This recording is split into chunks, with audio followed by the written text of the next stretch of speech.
to maintain a course of action, a new line of action you want to adopt, and you're finding it difficult to maintain it.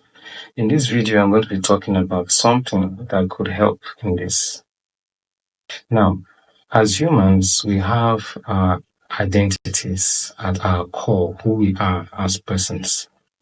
And it's difficult to adopt and maintain a course of action that is different from who you are at your core, at your identity. It's just like a computer that has an operating system. This operating system must be aligned with whatever software you want to install. If the software is not compatible with your operating system, it won't run. You get an error message. The same thing applies to us human beings. We have our thought patterns, we have our belief systems, we have our biases, we have our blind spots. These are the things that determine what we do consistently over time. That is why it's difficult to make someone change without his cooperation. It's just like someone, you go to a boot camp and you have to wake up by 5 a.m. in the morning for 2 weeks. And if every morning for 2 weeks you wake up by 5 a.m. because there's an external stimuli to get you up. Once you get back home, you fall back to your old patterns. Why? Because the stimulus was from outside, not from the inside. You are not decided you wanted to make this change. So you find it difficult to maintain this time waking up because it is at variance with who you are. You are being forced to do this thing because of an external action. But because that's not internalized, you have not decided you want to do this. It's been difficult to maintain it.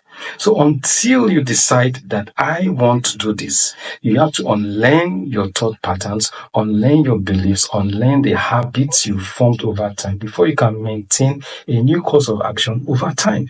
Just like reading, you want to decide you want to read a book, maybe a book a month in that line. Until you tell yourself that I am going to do this, and you unlearn that belief you had that once I've left school, the reading has stopped in school.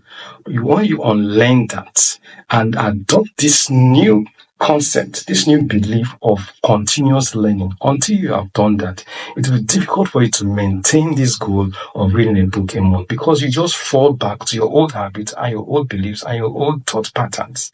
So you have to work on be. That is why it is said that you have to be.